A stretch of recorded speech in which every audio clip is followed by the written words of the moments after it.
बिस्मिल्लाहिर्रहमानिर्रहीम। जी स्टार्ट करें। ओके जी, हम लोगों ने कल लास्ट लेक्चर में हम लोगों ने ऑफ़र के हवाले से अपना जो होमवर्क है वो कंप्लीट कर लिया था। अगर आप लोगों को याद हो तो हम लोगों ने माशाल्लाह जी, ऑफ़र के हवाले से हम लोगों ने इसकी वैलिडिटी पे बात की, हमने कंडीशंस पे बात की, हमने कम्युनिकेशन पे बात की कि कब कम्युनिकेशन कंप्लीट होगी, और अल्टीमेटली हमने रेवोकेशन पे बात की कि कब एक ऑफरर जो है अपनी ऑफ़र को रिवोक कर सकता है। और साथ ही साथ हमने ये भी देखा था कि कौन से ऐसे सिनेरियोज़ हैं जहाँ पे रेवोकेशन जो है वो ऑटोमेशन पे चली जाएगी, कि अगर कोई ऐसी हरकत हो जाए, जिसमें हमने काउंटर ऑफ़र जैसी चीज़ों को पढ़ा कि अगर ऐसी कोई चीज़ हो जाए तो फिर ऑटोमेटिक रेवोकेशन भी हो सकती है। फिर डेथ और इंसैनिटी को हमने डिस्कस किया ऑटोमेटिक रेवोकेशन के हवाले से। ठीक है जी। तो revoke means withdraw of offer, withdrawal या लैप्स या termination of offer. Is that clear? यहाँ तक सब मेरे साथ हो? सो जी बेटे, काउंटर ऑफर ये है बेटा कि ऑफरर ने कोई ऑफर की और आपने बदले में उसे बजाय एक्सेप्टेंस के मोड में जाने के आपने उसे काउंटर ऑफर कर दिया, आपने दूसरी अपनी ऑफर कोई सजेस्ट कर दी with a different term obviously. ठीक है, तो वो काउंटर ऑफर कहलाती है। जिस समय इससे बस होता ही है कि आपकी पोजीशंस चेंज हो जाती हैं। आप पहले मैं ऑफरर था, आप एक्सेप्टेंस थे, आपने either you have a right to accept और रिजेक्ट, लेकिन आपने जब ऑफर एक और उसके बदले में ऑफर कर दी तो इनफैक्ट अब ये काउंटर ऑफर है, हमारी पोजीशंस चेंज हो गई। अब आप ऑफरर हैं and I am an acceptor and I have a right to accept और रिजेक्ट योर ऑफर। बात समझिए? तो ये फर्क पड़ जाता है। लेकिन लॉ समझा इस तरीके से रहा है कि काउंटर ऑफर पे पिछली ऑफर खत्म हो जाती है। Is that clear? चलो अच्छा जी, एग्जाम्पल 2021 मैंने ख्याल है आप लोगों ने पढ़ी है घर से, कोई प्रॉब्लम इसमें? तो चलें एक्सेप्टेंस पे चलते हैं जी। हम यही पैटर्न एक्सेप्टेंस में भी देख रहे होंगे। हम वैलिड एक्सेप्टेंस पे बात करेंगे, कंडीशंस पे बात करेंगे, उसकी कम्युनिकेशन पे बात करेंगे और अल्टीमेटली उसकी रेवोकेशन के ऊपर बात करेंगे। Is that clear? चलें जी, एक्सेप्टेंस पे आते हैं। तो एक्सेप्टेंस क्या है? रजामंदी। अगर आपको किसी ने ऑफर किया और आप बदले में हाँ कह दो, दैट इज एक्सेप्टेंस। अपनी असेंट दे दो, अपनी कॉन्सेंट दे दो। Is that clear? सो जरा मैं पढ़ता हूं। When the person to whom the offer is made, जिसको ऑफर की गई है, signifies his assent to it, अपनी रजामंदी दे दे, इस पे यस कर दे, the proposal is said to be accepted. Therefore, the act of signifying the assent of offer, assent to offer is acceptance, और इसी को आप acceptance का नाम देते हो। Is that clear? कोई मुश्किल वर्ड तो नहीं है? Example 22 पढ़िए एक दफा।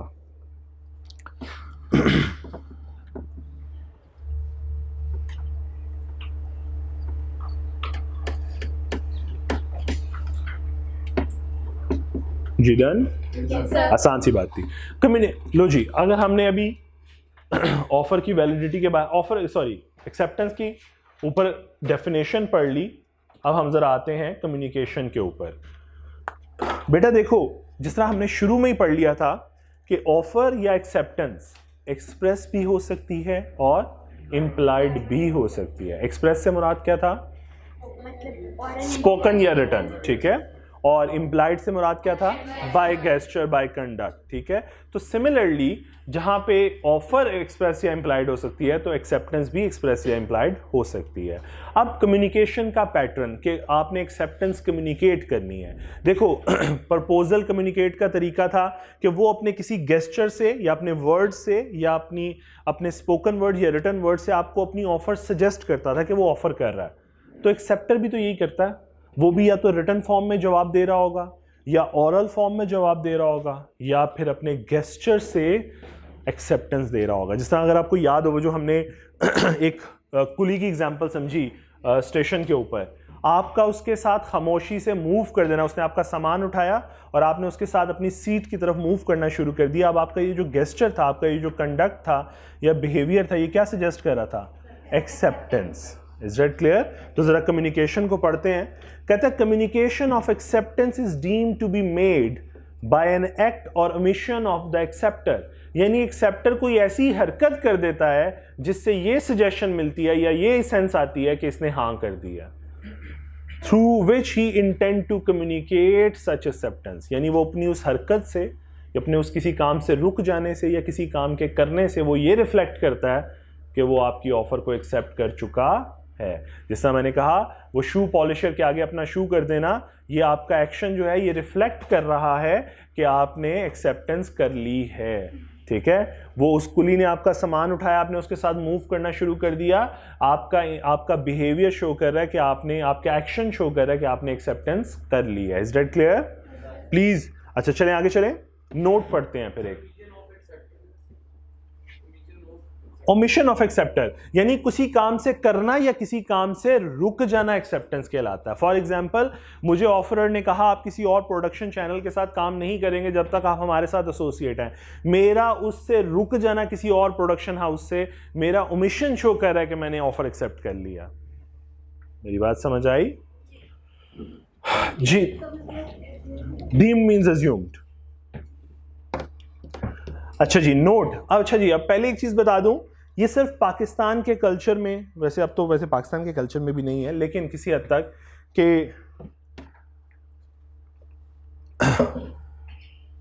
यूजुअली वैसे तो अब हाँ मैं कह सकता हूँ कि पाकिस्तान के कल्चर में भी नहीं, लेकिन फिर भी यूजुअली फैमिलीज के अंदर, ईस्टर्न फैमिलीज के अंदर बेटियों का रिश्ता आए ना, तो पेरेंट्स क्या कहते हैं, पेरेंट्स बात कर रहे होते हैं, बेटी उठ के गुस्से में चली जाए, उनके नज़दीक क्या है, शर्मा आ गई है।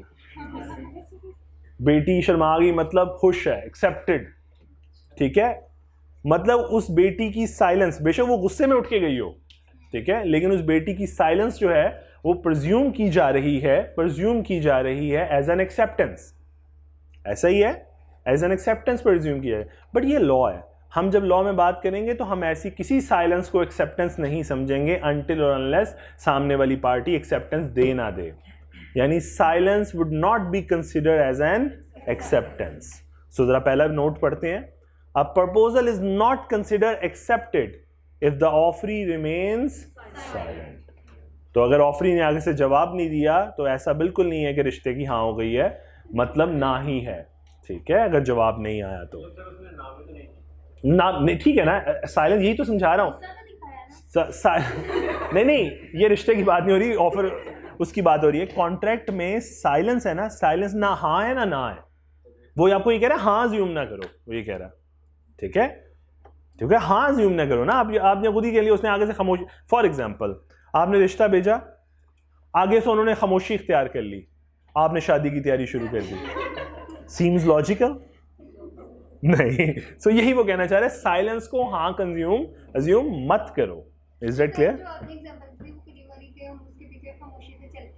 हाँ, वो लेकिन वहां पे मेरा कंडक्ट मेरी एक्सेप्टेंस को शो कर रहा है, कम्युनिकेट कर रहा है मेरी एक्सेप्टेंस को। अगर मुझे वहां पे रोकना होता तो मुझे उसे स्टॉप कर देना था, मुझे उसे कह देना था नहीं, not needed, not service, not required. जी sir, while making the offer अगर हम कोई ऐसी कंडीशन अप्लाई कर देते हैं कि अगर आप बीइंग एन ऑफरर जी कोई कंडीशन अप्लाई कर देते हैं कि अगर 2 दिन तक आपको कोई रिप्लाई नहीं आया तो आई विल।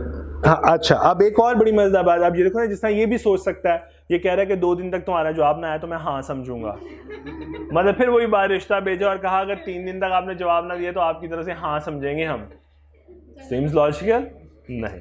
सो लॉ भी यही कहेगा कि अगर आपने किसी को ऑफर भेजी है तो साथ आप ये नेगेटिव कंफर्मेशन को एक्सेप्टेंस नहीं बना सकते। देखें, इस बेटे की बात से ही मैं एक वर्ड यूज कर रहा हूं, नेगेटिव कंफर्मेशन, कि भाई ना आया जवाब तो मैं हाँ समझूंगा। ये में नहीं, वो कहता है आप कुछ समझे ही ना, जब जवाब का इंतजार करें। इसका मतलब आपकी ऑफर एक्सेप्ट नहीं हुई। एक्सेप्टेंस होगी तो कम्युनिकेट होगी आइदर बाय एक्शन और omission of the acceptor. Obviously reasonable time के बाद, स्पेसिफिक नहीं कहना चाहिए, रीजनेबल टाइम के बाद इट विल बी अज्यूम कि offer has been lapsed. Clear? और वो या वो एक्सेप्ट नहीं हुई, एक्सेप्ट होगी तो कम्युनिकेट होगी। Is that clear? बेटे आपको क्वेश्चन का आंसर मिला? ये अगला पॉइंट यही था। वैसे चलें पढ़ता हूं। Acceptance can not be in the form of negative confirmation. Negative confirmation means if offer is not accepted within a specified time, then it will be presumed to have been accepted. तो ऐसा फर्ज कर लेना कि हाँ accept हो गई, नहीं, ऐसा नहीं है। So ना ही साइलेंस एक्सेप्टेंस है, ना ही नेगेटिव कंफर्मेशन एक्सेप्टेंस है। Is that clear?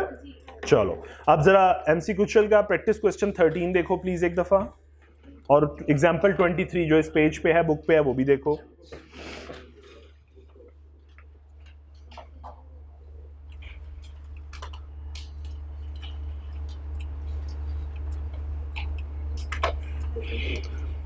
Practice question है जी एमसी क्वेश्चन का। सिंपल सी एग्जांपल है, केस है, एक्चुअल केस है, लेकिन उसने उसको शॉर्ट किया हुआ है 13 में।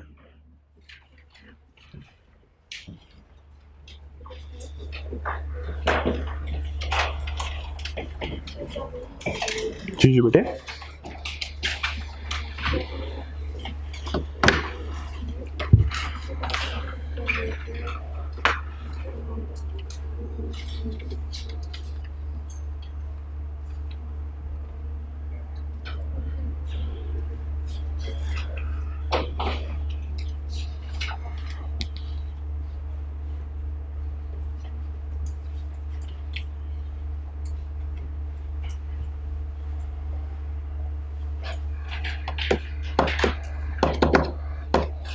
जी 13 है प्रैक्टिस क्वेश्चन में, कोई प्रॉब्लम समझ भी आ गई?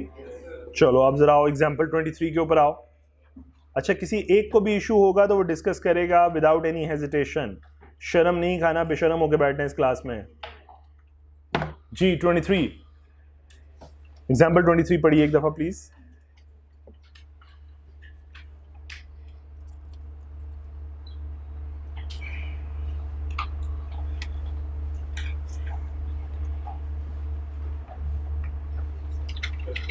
जी डन?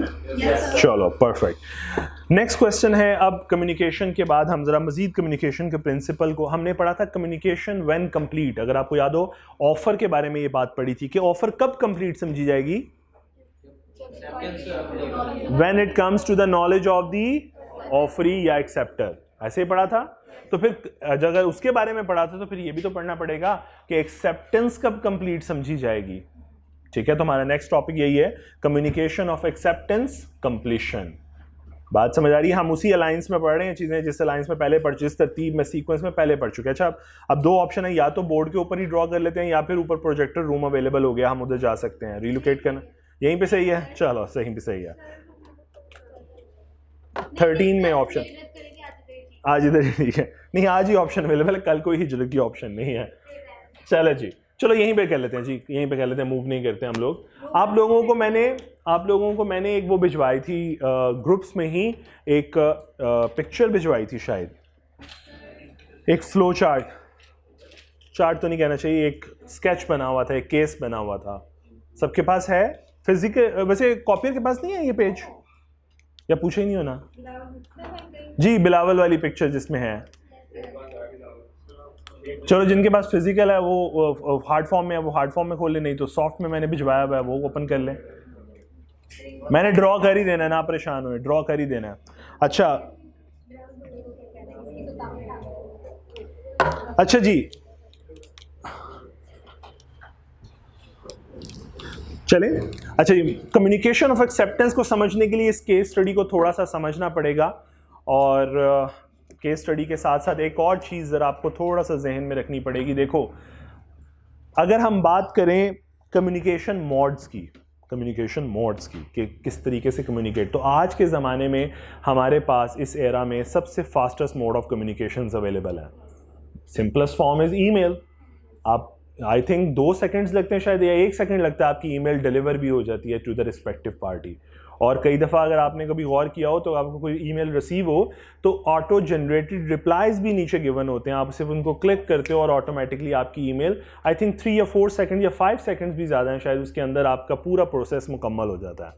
तो आज के ज़माने में अगर इसे पढ़ने जाओगे कम्युनिकेशन सिस्टम को तो थोड़ा सा मुश्किल हो जाएगा, इसलिए ज़रा हमें थोड़ा बैकवर्ड जाना पड़ेगा। 1872 का एक्ट है उस टाइम का, तो अज्यूम करेंगे यहाँ से बाहर निकलेंगे तो कम्युनिकेशन मोड में घोड़े चल रहे होंगे, उन पे बैठ के जाना पड़ेगा घरों को। ठीक है, कम्युनिकेशन मोड स्लो है। पोस्टल सिस्टम अवेलेबल है हमारे पास, पोस्टल में भी कोरियर सिस्टम अवेलेबल नहीं है, क्योंकि आज का कोरियर सिस्टम भी बहुत क्विक एंड फास्ट है। ऐसा ही है जी, फास्ट डिलीवरीज हैं। सो हम ज़रा पोस्टल सिस्टम में रहकर इस चीज़ को समझेंगे ताकि ऑफर और एक्सेप्टेंस के दरमियान टाइम पीरियड हमें थोड़ा सा मिल सके, उन बातों को समझने के लिए। मेरी बात समझ आइए मैं क्या समझाना चाह रहा हूँ? मैं कह रहा हूँ अगर आज के कम्युनिकेशन मोड को यहाँ पे फिट करने की कोशिश करोगे तो ये जो प्रोविजन पढ़ने जा रहे हैं ये समझ नहीं आएगी, ठीक है? पहले ज़रा प्रोविजन को समझते हैं, फिर आखिर में बताऊंगा दोबारा, ठीक हो गया? अच्छा, मोहब्बत की दास्तानों में मेरा ख्याल है लैला मजनू आज भी दूसरे नंबर पे होंगे इन दोनों की दास्तान सो इसलिए मैंने उन दोनों को लोगों को इकट्ठा कर लिया आपस में। तो आप अब मुझे थोड़ा हेल्प करेंगे इसको ड्रॉ करने में साथ साथ। लें जी, हमारे पास पहला पर्सन है से बिलावल साहब हैं, बिलावल साहबा हैं, ठीक है जी। और दूसरी साइड पे शेख रशीद साहब, ऐसा लिख देता हूं जी शेख रशीद साहब को जी। सो हम अज्यूम करते हैं कि बिलावल साहब ऑफर कर रहे हैं किसी भी से, मैं कहता हूँ offer to sell some services. Bilawal साहब कुछ सर्विसेज ऑफर करना चाहते हैं शेख रशीद साहब को against certain amount. Suppose assume करें बिलावल साहब उन्हें ऑफर लेटर भेजते हैं फर्स्ट 3 क्या लिखा हुआ जी आगे 1875। लो जी ज़रा थोड़ा सा पीछे जाएंगे ना तो ज़रा इसको समझना आसान हो जाएगा। 1875 लो जी, बिलावल साहब ने एक ऑफर लेटर लिखा, ठीक है, मोहब्बत का लव लेटर लिखा उन्होंने 1 तारीख को जी। ये लेटर ऑब्वियसली से अज्यूम करते हैं बिलावल साहब बिलोंग करते हैं कराची से, जो कि ऑब्वियसली हकीकत भी है, और शेख रशीद साहब रावलपिंडी से, पिंडी बॉयज हैं जी, पिंडी से बिलोंग करते हैं जी। थोड़ा सा रियलिस्टिक करने की कोशिश कर रहा हूं ताकि आप लोगों को ट्रैवलिंग टाइम लैग का समझ आए, टाइम जो पीरियड है उसका समझ आए। लो जी, ये लेटर मूव करेगा ऑब्वियसली, और इसने लेटर ने पहुंचना है कहां पे, पिंडी। और पिंडी पहुंचने में कितने दिन लगेंगे से, जितने भी दिन मैंने उस एग्जांपल में बनाए हुए हैं जी। कब पहुंचा जी 5/3/1875 को ये लेटर जो है ये पहुंच गया शेख रशीद साहब के पास। अब मुझे बताइए, अगर मैं आपसे पूछूं पहला क्वेश्चन कि कम्युनिकेशन ऑफ ऑफर किस डेट पे कंप्लीट हुई? When it comes to the knowledge of the offer. इसका मतलब कम्युनिकेशन यहां पे कंप्लीट नहीं हुई बल्कि इस डेट पे कंप्लीट हुई। यहां तक पहला पॉइंट समझ आ गया। इसका मतलब कम्युनिकेशन ऑफ ऑफर इस डेट पे कंप्लीट हो गई। ऑफर कंप्लीट, यहां तक मेरा ख्याल है सबको समझ आ गया। लो जी, ऑब्वियस बात है शेख रशीद साहब उस पर थोड़ा सोचेंगे, थोड़ा टाइम लेंगे कि ऑफर अच्छी है कि बुरी, और फिर एक्सेप्ट करेंगे ऑब्वियसली। सो उन्होंने एक्सेप्टेंस लेटर लिखेंगे डेफिनेटली। ये लेटर मैंने पहले ही कहा, इस प्रोविजन ऑफ लॉ को समझने के लिए हम पोस्टल सिस्टम का सहारा ले रहे हैं। क्यों? क्योंकि आखिर में बताऊंगा कि करंट सिस्टम में तो ये अप्लाई नहीं हो सकता। अच्छा जी, 5th उन्होंने लेटर एक्सेप्टेंस लेटर लिखा जी। उन्होंने कहा आपके लव लेटर के अगेंस्ट हमारा भी एक लव लेटर।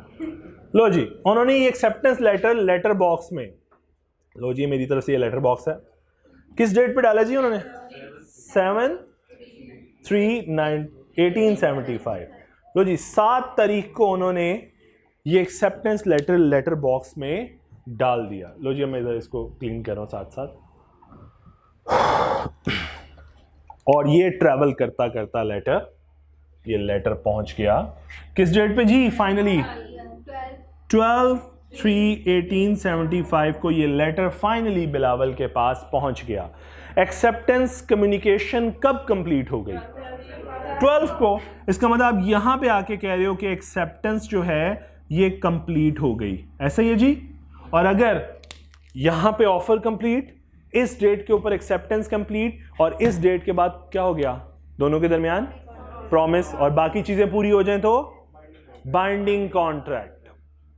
सो इसका मतलब हम कह सकते हैं कि आफ्टर 12/3 आपके दोनों के दरमियान का कॉन्ट्रैक्ट क्या है, एक बाइंडिंग कॉन्ट्रैक्ट। बाइंडिंग, और बाइंडिंग कॉन्ट्रैक्ट का मतलब है दोनों की लीगल ऑब्लिगेशन क्रिएट हो चुकी हैं। अब कोई भी अपनी पोजीशन से डेविएट नहीं कर सकता, जो भी करेगा दूसरे का राइट डैमेज हो जाएगा और वो कोर्ट में चला जाएगा, केस फाइल कर देगा। ऐसे है जी। अच्छा, अब यहां पे समझने वाली बात है कि कम्युनिकेशन ऑफ ऑफर की बात करें तो वो when it comes to the knowledge of other person वो कंप्लीट हो जाती है, लेकिन एक्सेप्टेंस 2 स्टेजेस में कंप्लीट होती है। लॉ की नजर में एक्सेप्टेंस 2 स्टेजेस में कंप्लीट होती है। नंबर 1 एक्सेप्टेंस अगेंस्ट प्रपोजर और एक्सेप्टेंस अगेंस्ट एक्सेप्टर।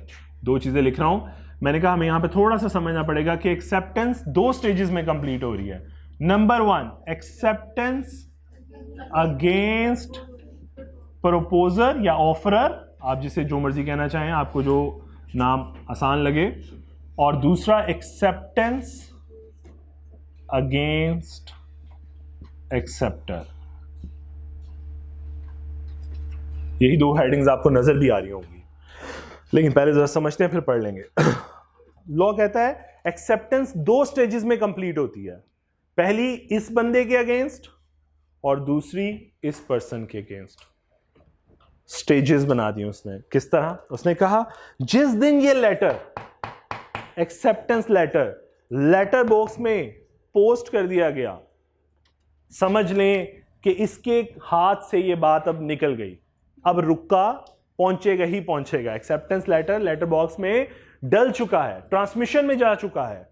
तो जिस डेट पे ये ट्रांसमिशन इस लेटर बॉक्स में चला गया, तो समझ लें एक्सेप्टेंस अगेंस्ट प्रपोजर कंप्लीट हो गई। बात समझ आई?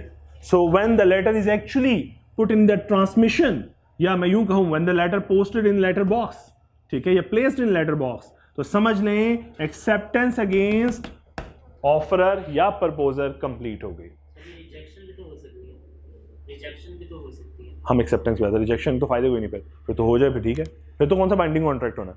अगर रिजेक्शन ही करनी है तो फिर बाइंडिंग कॉन्ट्रैक्ट नहीं हो रहा। अगर रिजेक्शन ही करनी है तो फिर लिख के क्यों करनी है? जवाब ही नहीं देते, साइलेंस इख्तियार कर लेते हैं, ठीक है? कर दे, कोई इतराज नहीं है। बाइंडिंग कॉन्ट्रैक्ट तो नहीं है, हम रूल इसलिए पढ़ रहे हैं क्योंकि बाइंडिंग कॉन्ट्रैक्ट की तरफ जाना चाह रहे हैं, और हम ये देखना चाह रहे हैं कि ऑफर कब कंप्लीट हो रही है, एक्सेप्टेंस कब कंप्लीट हो रही है, और कब कब कोई रिवोक कर सकता है ऑफर को या एक्सेप्टेंस को। हम इन प्रिंसिपल्स को समझने की कोशिश। तो पहला प्रिंसिपल समझा कि एक्सेप्टेंस अगेंस्ट प्रपोजर उस डेट पे कंप्लीट होगी जिस डेट पे लेटर एक्सेप्टर जो है वो लेटर बॉक्स में डाल देगा। कौन सी डेट आ गई? डेट बोलो। 7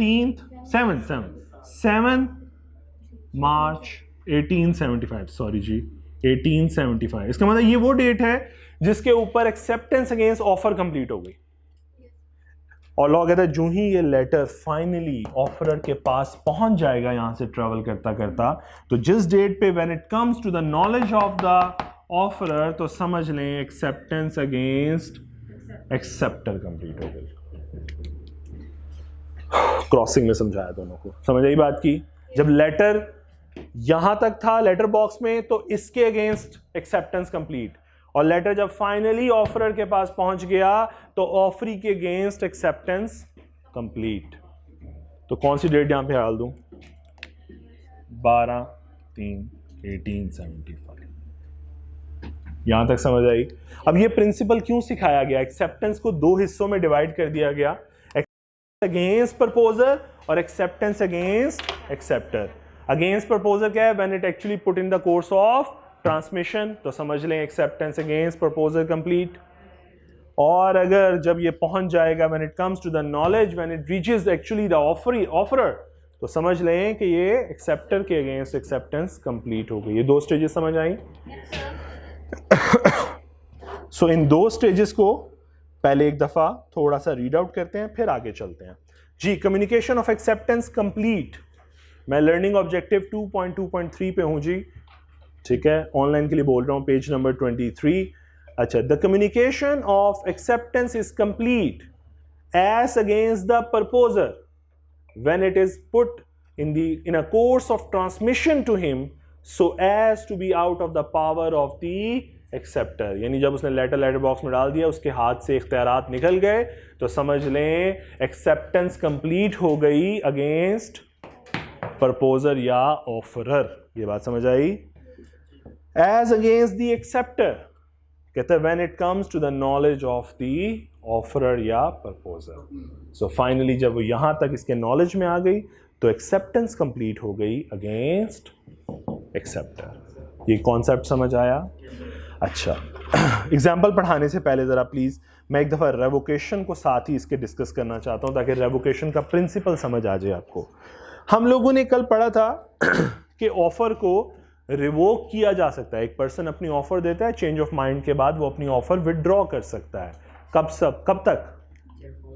बिफोर एक्सेप्टेंस। हमने यही बात पढ़ी थी जी कल के प्रिंसिपल में, आधों ने पढ़ी नहीं होनी घर जाके। अच्छा, सो offer can be revoked before acceptance. ठीक हो गया। अब एक्सेप्टेंस से पहले, लेकिन अब इस प्रिंसिपल को थोड़ा सा मजीद डिटेल कर लेते हैं, थोड़ा सा मजीद ड्रिल डाउन कर लेते हैं। आपने तो आंखें बंद करके बोल दिया था बिफोर एक्सेप्टेंस, लेकिन हमारे नज़दीक तो एक्सेप्टेंस दो तरह से है, acceptance against proposer, acceptance against acceptor. कौन से वाली एक्सेप्टेंस से पहले कह रहे हैं आप?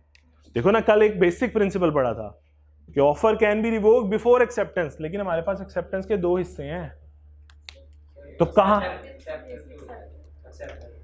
क्या है मतलब एक्सेप्टर? नहीं, अब देखो, मैंने अभी आपको कहा, मैं दोबारा बोलता हूँ, मैं क्वेश्चन सुन लो।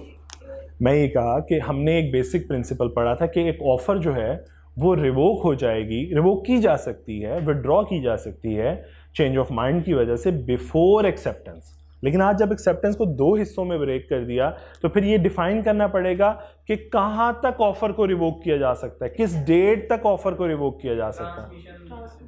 बिल्कुल ठीक है, लॉजिकली वो कहता है, लॉ कहता है यहां से लेकर तुम्हारे पास यहां तक का टाइम है। इस ट्रांसमिशन से पहले पहले एक ऑफरर अपनी ऑफर को रिवोक करना चाहता है तो वो कर सकता है, उसके बाद नहीं। रिपीट करता हूं, इसका मतलब टेक्निकली बोलूं तो एक ऑफरर अपनी ऑफर को रिवोक कर सकता है बिफोर एक्सेप्टेंस अगेंस्ट प्रपोजर।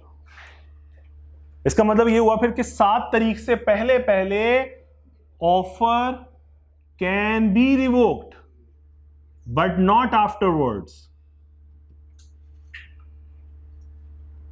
ये बात समझ आई या ऊपर से गुजर गई? इतनी परेशानी क्यों है शक्लों पे?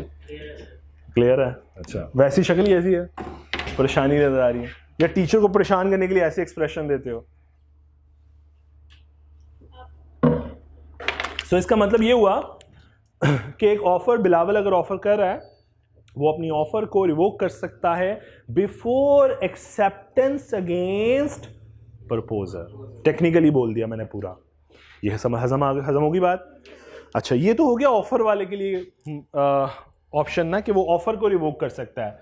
और जनाब एक्सेप्टेंस का भी, एक्सेप्टर का भी तो माइंड चेंज हो सकता है आफ्टर गिविंग द एक्सेप्टेंस, या नहीं हो सकता? तो उसके पास कौन सा टाइमलाइन अवेलेबल है फिर? टेक्निकली यहां से लेकर, इसका मतलब अगर मैं यूं बोलूं फिर कि इस डेट से पहले पहले अगर एक्सेप्टर अपनी एक्सेप्टेंस को रिवोक करना चाहता है, दोबारा बोलता हूं, एक्सेप्टर ने एक्सेप्टेंस दे दी है, अब वो चाहता है, उसका भी चेंज ऑफ माइंड हो गया है, वो नहीं कॉन्ट्रैक्ट करना चाहता, तो लॉ ने उसको भी टाइम दिया कि इस डेट से पहले पहले वो एक्सेप्टेंस भी वापस ले सकता, रिवोक कर सकता। सो फिर उसके पास रेवोकेशन का टाइम क्या बना? यहां से लेकर यहां तक। सो इसका मतलब मैं यूं कहूं अगर कि इस 12 तारीख से पहले पहले acceptance can be revoked but not afterwards.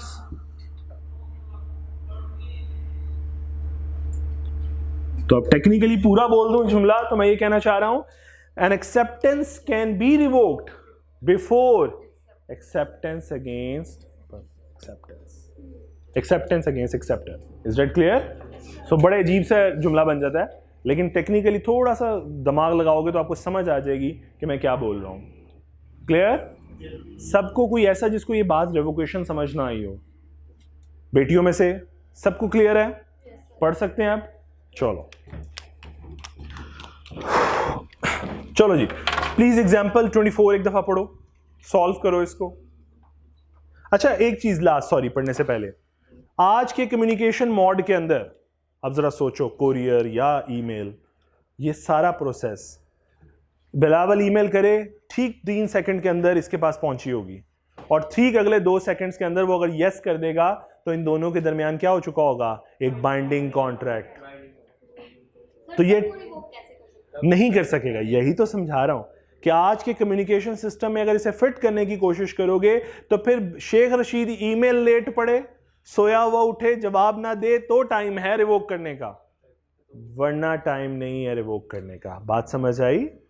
और एक्सेप्टेंस जाएगी तो शायद अगले 3 सेकंड में उस तक पहुंच गई होगी, तो एक्सेप्टेंस में तो बिल्कुल टाइम लैग नहीं बचेगा। तो इसलिए सिस्टम को समझने के लिए हमें क्या करना पड़ा, पोस्टल सिस्टम, अपने महान पोस्ट ऑफिस का सहारा लेना पड़ा, जो लेटर भी घुमा देते हैं, पहुंचाते नहीं है, ठीक है। सो ये टाइम लैग समझने के लिए हमने पोस्टल सिस्टम का सहारा लिया। क्लियर? अब समझ आई कि आज के सिस्टम में क्यों नहीं अप्लाई होता। चलो जी प्लीज, अब एग्जाम्पल 24 सॉल्व करो, देखो सॉल्व होती है आपसे। 24 जी।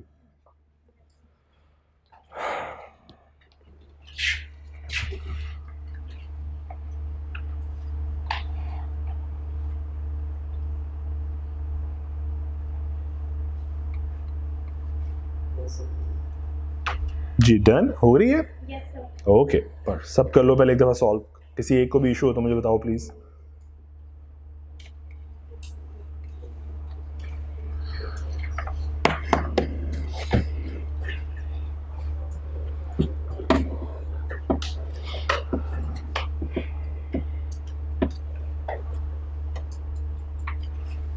जी सबने पढ़ ली, कोई प्रॉब्लम नहीं हुई? That's great. अब थोड़ा सा जंप करके लर्निंग ऑब्जेक्टिव 2.3 पे आइए please, page number 25। Learning objective थोड़ा सा जंप करवा रहा हूं ताकि प्रिंसिपल जो समझ लिया उसको अप्लाई करना सीख लें। 2.3 रेवोकेशन, नजर आ रहा है सबको?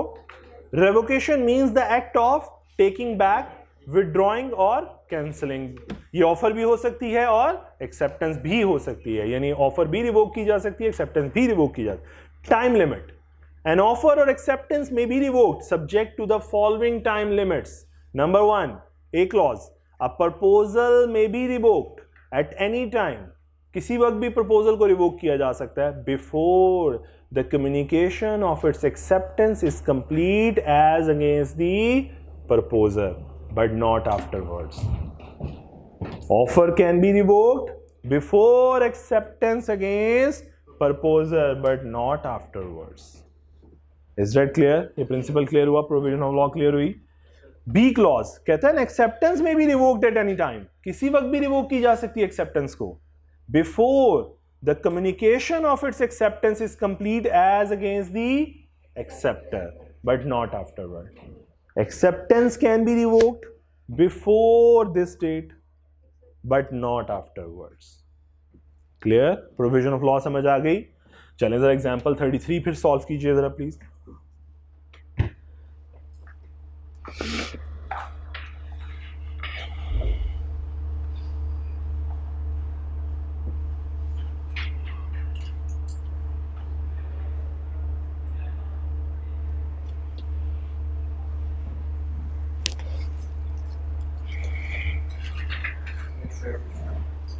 33 सब सॉल्व कर रहे हैं? सबको समझ आ गई? आगे चलूं? लें जी, अब तक हमने पहला प्रिंसिपल पढ़ा था कम्युनिकेशन ऑफ ऑफर, कि हमने कहा था कब कंप्लीट होगी, when it comes to the knowledge of the other person. फिर हमने दूसरा प्रिंसिपल पढ़ा कम्युनिकेशन ऑफ एक्सेप्टेंस कब कंप्लीट होगी, हमने कहा दो तरीके हैं, against the proposer, against the acceptor. अच्छा जी, ट्रांसमिशन में डाल दोगे तो अगेंस्ट द प्रपोजर कंप्लीट, पहुंच जाएगा ऑफरर तक तो अगेंस्ट द एक्सेप्टर कंप्लीट। अब तीसरी बात रेवोकेशन है, इसकी भी तो कम्युनिकेशन होनी है, तो इसका वही प्रिंसिपल है जो ऑफर का प्रिंसिपल है। ऑफर का क्या प्रिंसिपल है? अगले बंदे को पता लग जाए तब ऑफर कंप्लीट। तो रेवोकेशन, अगर तुम अपनी ऑफर को रिवोक कर रहे हो तो अगले बंदे को पता चल जाए तुम्हारी ऑफर कंप्लीट, तुम्हारी रेवोकेशन कंप्लीट, सॉरी तुम्हारी रेवोकेशन कंप्लीट। मेरी बात समझ आई है? मैंने कहा रेवोकेशन के भी वही प्रिंसिपल्स हैं जो ऑफर के हैं, कि अगले बंदे तक तुम्हारी बात पहुंच जाए तो समझ लो तुम्हारा ऑफर कंप्लीट, तुम्हारी रेवोकेशन कंप्लीट। वो बेशक रेवोकेशन एक्सेप्टेंस की हो या रेवोकेशन ऑफर की हो। सो मैंने कहा प्लीज यहां पे लिख रहा हूं, रेवोकेशन के केस में इर्रिस्पेक्टिव के ये ऑफर रिवोक हो रही है या एक्सेप्टेंस रिवोक हो रही है, प्रिंसिपल सेम है। टाइमलाइन का प्रिंसिपल, टाइमलाइन का प्रिंसिपल सेम है। कौन सा है जी? ऑफर वाला। ऑफर वाला प्रिंसिपल क्या है? When it comes to the knowledge of other person. कुछ हजम हुई बात? कि अगले बंदे तक बात पहुंचे। इसका मतलब यह है कि बिलावल अगर अपनी ऑफर को रिवोक करना चाहता है तो रेवोकेशन लेटर, अब मैं थोड़ा सा टेक्निकल बोलने लगा हूं प्लीज, बिलावल अपनी ऑफर दी उसने 1 तारीख को, अगर वो इस अपनी ऑफर को रिवोक करना चाहता है तो रेवोकेशन लेटर कम्युनिकेट हो जाना चाहिए किस डेट से पहले पहले? एक्सेप्टेंस अगेंस्ट प्रपोजर से पहले पहले। जी हाँ, पहुंचना चाहिए, नहीं तो फिर कम्युनिकेशन मोड तेज इस्तेमाल करो, फोन कर लो। फोन वो वाले थे नहीं तो एक्सेप्ट हो जाएगी अगर ना पहुंचे। वो डायल वाले नहीं होते थे, वो तो थे यार, ऐसे तो ना कर यार, इतने भी बैकवर्ड नहीं हम। हाँ सर नहीं तो एक्सेप्ट हो जाएगा। देखो प्लीज, प्रिंसिपल ऑफर की रेवोकेशन का प्रिंसिपल सेम है कि it should be communicated before this date, ऐसा ही है, ये चेंज नहीं हो रहा। मैं तो समझा रहा हूं कि तुम्हारी रेवोकेशन, तुम्हारे विड्रॉल का, तुम्हारे बैकफुट होने का इस डेट से पहले पता लग जाना चाहिए। तो ऑब्वियस बात है फिर कम्युनिकेशन मोड तेज इस्तेमाल करोगे। अदरवाइज अगर 5 दिनों में ये लेटर पहुंच रहा है तो रेवोकेशन अगर 2 तारीख को भेजोगे तो फिर वो 7 तारीख के बाद ही मिलेगी उसे। और अगर उससे पहले उसने तुम्हारी एक्सेप्टेंस लेटर बॉक्स में डाल दी है, फिर क्या होगा? क्या ऑफर रिवोक होगी? नहीं हो सकती, क्योंकि ऑलरेडी कंप्लीट हो चुकी है एक्सेप्टेंस अगेंस्ट प्रपोजर।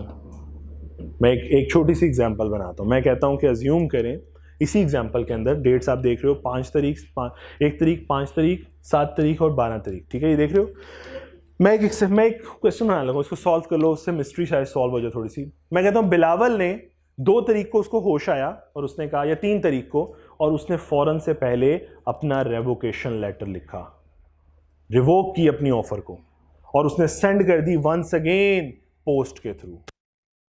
ये पहुंची से 6 तारीख को 6/3/1875 को। जी बताइए, क्या ऑफर रिवोक हो गई technically as per law? Yes sir, offer revoked, because कि ऑफर पहले रेवोकेशन पहले कम्युनिकेट हो गई है किससे? Before the acceptance is completed against proposer. लेकिन व्हाट इफ यही हरकत की 3 तारीख को रिवोक किया, पोस्ट के थ्रू लेटर भिजवाया, लेकिन लेटर पहुंचा 8 तारीख को, तो फिर इससे पहले पहले एक्सेप्टेंस कंप्लीट हो चुकी है अगेंस्ट द प्रपोजर। अब ऑफर रिवोक नहीं हो सकती। और कुछ ऐसे सियाने होंगे आप में से, सर 7 तारीख को पहुंच जाए तो फिर भी यही देखा जाएगा कि क्या 7 तारीख को लेटर बॉक्स में डलने से पहले रेवोकेशन मिल गई कि नहीं मिली। अगर उससे पहले मिल गई तो रिवोक, और अगर नहीं मिली तो अब रिवोकेशन नहीं हो सकती, क्योंकि हम रिवोक नहीं कर सकते आफ्टरवर्ड्स। समझ आई? मिस्ट्री थोड़ी सॉल्व हुई। चलो, सो रेवोकेशन का प्रिंसिपल अब देखा जाए तो वही सेम रहा कि जब ये कम्युनिकेट हो जाए अगले बंदे को, जब ये पहुंच जाए बात अगले बंदे तक, तो अगले बंदे तक पहुंचना जरूरी है। लेकिन बेसिक प्रिंसिपल्स जो हैं रेवोकेशन के वो सेम रहेंगे कि इससे पहले पहुंचे और फिर इससे पहले पहुंचे। ऑफर इससे पहले रिवोक होने से पहले, इससे पहले रिवोक करो, और एक्सेप्टेंस इससे पहले रिवोक करो। और डेट्स में बहुत ज्यादा उलझ तो नहीं गए? क्लैरिटी है? शुक्र है। चलो अब पढ़ते हैं फिर communication of revocation when complete, learning objective 2.3.2। कहते हैं communication of a revocation is complete. Offer revoke हो जाएगी या एक्सेप्टेंस रिवोक हो जाएगी, कहते हैं as against the person making it. जो पर्सन रिवोक कर रहा है वो तो जब उसने लेटर डाल दिया रेवोकेशन, तो वो उसी दिन अपनी तरफ से समझेगा रिवोक हो गई। ऐसा ही होगा, बिलावल 3 तारीख को लेटर डाल रहा है लेटर बॉक्स में रेवोकेशन का, तो वो तो यही आज ही समझ के बैठ जाएगा ना रिवोक। लेकिन टेक्निकली नहीं हुई। टेक्निकली कब हुई? या 6 तारीख को। ये वाली एग्जांपल ना लें, 6 तारीख को हुई। बात समझ आई है? तो जरा अगली पढ़ता हूं। As against the person making it, यानी बिलावल की बात हो रही है, when it put in the course of transmission so as to be out of the power of the person who makes it. ठीक है, जो बंदा बना रहा है उसको लगता है आज ही रेवोकेशन होगी, नहीं, लेकिन कहते हैं as against the person to whom it is made, यानी जिसको की गई है, जिसको रेवोकेशन भेजी गई है, when it comes to his knowledge. जब उसके नॉलेज, तो अगर मैं इन दोनों बातों का खुलासा करूं तो मैं ये कहना चाह रहा हूं कि रेवोकेशन उस दिन कंप्लीट होनी है जब ये बात शेख रशीद के नॉलेज में पहुंचेगी। हाँ, वो ये बात शेख रशीद के नॉलेज में इस डेट से पहले पहुंच गई तो रिवोक, और इसके बाद पहुंची तो फिर रेवोकेशन का कोई फायदा नहीं है। ये बात हजम हुई? चलो गुड। अच्छा, अब एक छोटा सा एग्जांपल 34 जरा प्लीज पढ़िए। 33 हो गई है ना? 34 प्लीज पढ़िए जरा, देखें समझ आती है।